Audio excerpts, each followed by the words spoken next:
तो राधे राधे दोस्तों, स्वागत है मेरा एक और मिनी ब्लॉग में।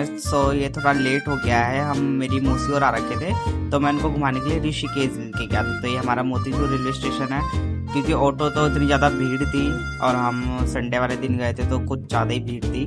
तो अब हम अपने ट्रेन से जाते हैं। इससे में हम कॉलेज भी जाते थे। मेरी यादगार ताज़ा हो गई और इतना आनंद आता था। तो हम यहाँ पहुँच गए ऋषिकेश रेलवे स्टेशन 40 मिनट के अंदर अंदर। तो मैं इनको दिखाना आया त्रिवेणी घाट। इतनी ज़्यादा गर्मी थी गाइस, इतनी ज़्यादा गर्मी थी, क्या ही बोल सकते हैं। इनको इतनी गर्मी में घूमना था। खैर, ये लोग इतनी दूर से आए तो उनको घुमाना तो है ही है। फिर मैं इनको गुरुद्वारे लेके गया। वहाँ पे भी हमारे कॉलेज के फ्रेंड्स जो थे, हम यहाँ पे आते थे दर्शन करने के लिए, लंगर पाने के लिए। और ये रहा गुरुद्वारा, आप सब दर्शन कीजिए, आशीर्वाद लीजिए गुरु जी के।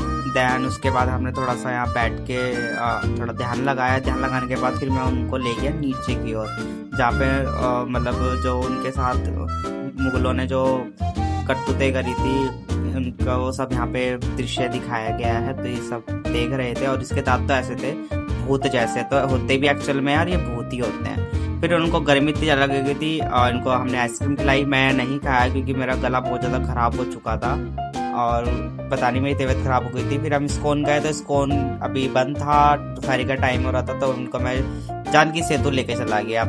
तो इतनी गर्मी में भी यात्री लोग थे और इतनी भीड़ थी, इसलिए और लोकल हम लोग ही दिख रहे थे। उसके बाद फिर मैं ये गीता भवन के सामने एक आश्रम है परमार्थ घाट करके, वहाँ पे उनको लेके गया। यहाँ पे इनके हनुमान जी के दर्शन करे। फिर यहाँ पे हमने थोड़ा रिलैक्स करा क्योंकि इतनी ज़्यादा गर्मी थी। फिर उसके बाद मैं इनको लेके चला गया रामझूला पे। छोटी छोटी गैयाँ सी थी। अब मैंने पूरा अपने आप को पैक कर रखा था, कहीं से भी मैं काला ना हो जाऊँ। और ये रहा रामझूला, देख सकते हैं इतनी गर्मी में भी लोग हैं और ये सब ढके पड़े हैं धूप की वजह से, और उनको घूमना भी था। तो इन्होंने घूम लिया, दर्शन कर लिया। देन उसके बाद फिर हम यहाँ पे एक बेचारे कृष्ण जी बने हुए थे, मुरली बजा रहे थे, तो मैं इनको दिखाया। बहुत अच्छी बजा रहे थे टू बी ऑनेस्ट। और उसके बाद फिर हम आ गए कुछ खाने के लिए, तो हमने यहाँ चोटी वाले में कुछ खाया। फिर उसके बाद हमारी शाम की ट्रेन थी और हम सब थक चुके थे और ये हमारे को वहाँ पे कुछ पैसेंजर मिल गए थे, तो सब बातचीत करने लग गए। और ये रहा मेरा एक छोटा सा मिनी ब्लॉग। उसके बाद हम घर आ गए, तो मिलते हैं इसी तरह नए ब्लॉग।